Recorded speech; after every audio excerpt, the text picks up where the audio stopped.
Welcome.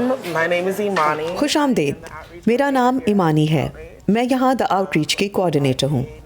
ہم ایک non profit ادارہ ہیں، ہمارے پاس یہاں ریٹیل کی جگہ بھی ہے اور کمیونٹی کے لیے بھی جگہ ہے۔ اس وقت ہم اپنی ریٹیل کی جگہ پر کھڑے ہیں۔ یہاں جو بھی چیزیں ہم بیچتے ہیں ان کی آمدنی 100% ان اداروں کو جاتی ہے جو معاشرتی مسائل کو اجاگر کرنے کے لیے کام کرتے ہیں۔ مثال کے طور پر جن اشیاء پر کسی جسمانی کمی میں مبتلا افراد سے متعلق آگہی پر ہم نے بات کی ہے وہ ڈسیبلٹی جسٹس ادارے کو جائے گی۔ جب ہم بلیک لائیوز میٹر سے متعلق بات کر رہے ہیں تو اس کی آمدنی کے پیسے انہی کی مہم کو دیے جاتے ہیں۔ دراصل اس بوٹیک کا مقصد یہ ہے کہ ہم اپنے ایکٹیویزم یا سماجی آزادی کی جنگ کو جاری رکھ سکیں، کیونکہ دا آؤٹ ریچ کا مطلب یا سلوگن ہے کہ ہم سیاسی طور پر اپنے موقف کی لڑائی جاری رکھ سکیں۔ A political activism hub. The outrage launched 5 years ago.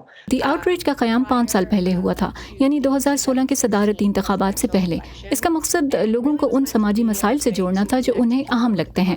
دراصل ان کی مدد کرنے کا مقصد ہے کہ وہ معاشرتی آزادی کے لیے اپنا سرگرم کردار آسان طریقوں سے جاری رکھ سکیں۔ تو دی آؤٹ ریچ میں نے اپنے وسائل سے ہی شروع کی۔ ہمارے پاس کبھی بھی کوئی سرمایہ کار نہیں رہا اور ہم چاہتے بھی نہیں، کیونکہ ہم کسی کو بھی جواب دہ ہونا نہیں چاہتے، تاکہ ہم اپنے مقاصد کے عین مطابق کام کریں۔ With our mission. And you've got Malala Yousafzai. واو، یہاں پر آپ کے پاس ملالہ یوسفزئی بھی ہیں۔ جی بالکل، ہمارے کارڈ پیک پر ملالہ یوسفزئی بھی ہیں۔ یہ ہمارا گرل پاور کا سیکشن ہے۔ یہاں کارڈز پر وہ تمام خواتین موجود ہیں جو ہماری بین الاقوامی سیاسی دنیا میں اہم ہیں۔ Is our COVID-19 memorial اور project. یہ ہمارا کووڈ-19 میموریل یا یادگاری پروجیکٹ ہے۔ اور اگر آپ اس گراف کو دیکھیں تو آپ کو معلوم ہوگا کہ کن نسلی گروہوں میں کرونا سے ہلاکتیں ہوئیں۔ واشنگٹن ڈی سی میں آبادی کے کس نسلی گروہ میں کرونا کے کتنے کیسز سامنے آئے؟ نسلی بنیادوں پر کیسز تو تقریباً برابر ہی ہیں، مگر ہلاکتوں کے اعداد و شمار ہر نسلی گروہ میں مختلف ہیں۔ سیاہ فام لوگ کرونا سے زیادہ ہلاک ہوئے، کسی بھی اور نسل کے مقابلے میں کہیں زیادہ۔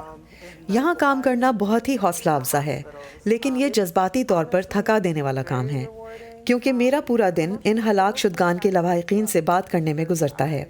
اور اگر آپ کو سچ بتاؤں تو حال ہی میں نے ایک متاثرہ خاندان کو کال کی اور وہ خاتون فون پر رو رہی تھیں، کیونکہ یہ سب کچھ ہم سب کے لیے بہت تازہ اور نیا ہے، کیونکہ ہم ابھی بھی کووڈ کے ساتھ رہ رہے ہیں۔ اب بھی ڈیلٹا کی قسم کے سب سے زیادہ کیسز سامنے آ رہے ہیں، اس لیے ہمارے لیے یہ کام کرنا اہم بھی ہے، مگر جذباتی طور پر تھکا دینے والا کام بھی ہے، لیکن یہ کام جاری رکھنا ضروری ہے۔ It's rewarding, but it's emotionally taxing. But it's something that needs to be done.